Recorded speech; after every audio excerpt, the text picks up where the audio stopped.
Let's talk about your other companies then and other business areas, SpaceX. I saw that you said in a speech at the West Point Military Academy recently that the future of warfare is AI and drones. And obviously defense is an increasingly booming sector with the state of the world at the moment.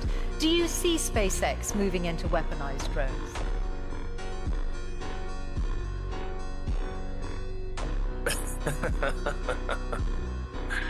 You certainly ask interesting questions that are impossible to answer. SpaceX is it's the space launch leader. So SpaceX doesn't do drones. SpaceX builds rockets, satellites, and internet terminals. So SpaceX has a very dominant position in space launch. So of the mass launch to orbit this year, SpaceX will probably do 90%. China will do the half of the remaining amount, so 5%, and the rest of the world, including the rest of the US, will do about 5%. So SpaceX will do about 10 times as much as the rest of the world combined, or 20 times as much as China, and China is doing actually a very impressive job. The reason for this is that we're putting into orbit the largest satellite constellation the world has ever seen by far. So I think at this point, about maybe approaching 80% of all active satellites in orbit are SpaceX. And they're providing high bandwidth global connectivity throughout the world. In fact, this connection is on the SpaceX connection.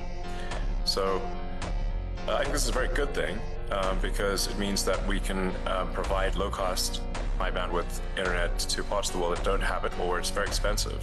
And I think the single biggest thing you can do to lift people out of poverty and help them is giving them an internet connection.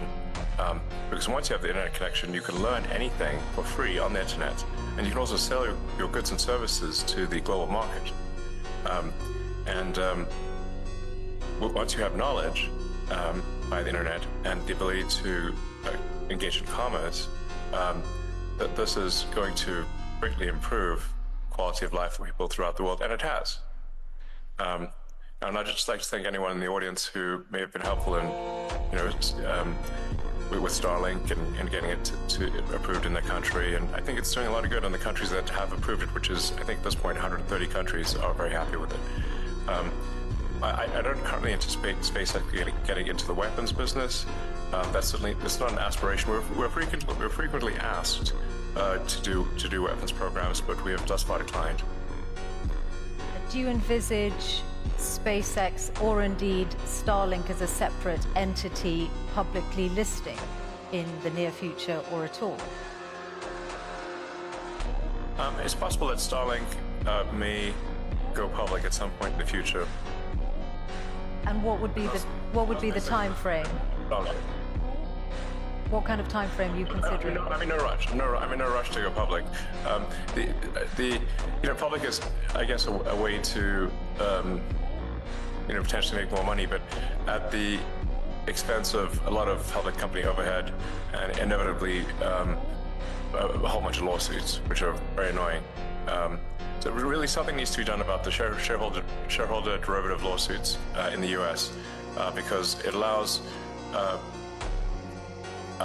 plaintiffs' law firms who don't represent the shareholders to pretend that they represent the shareholders by getting a puppet plaintiff with a few shares to initiate a massive lawsuit against the company. And the irony being that, extreme irony, that even if the class they purport to represent were to vote that they don't want the lawsuit would still continue. So how can it be a class action representing a class if the class would vote against it? And that's the bizarre situation we've got in the US. It's a dire need of reform. As anyone who's run a public company experienced this, it's an absurd situation that needs to change. Well, do you think Donald Trump might change it? You've certainly got his ear. I imagine that you've put this to him. Is this something you're trying to change before any Starlink IPO? Well, it would need a law to be passed. The trouble being that you need 60 Senate votes, and the Democrats will vote against it. The plaintiff's bar is, I believe, the second largest contributor to the Democratic Party. That's the issue. At the state level, this can be solved.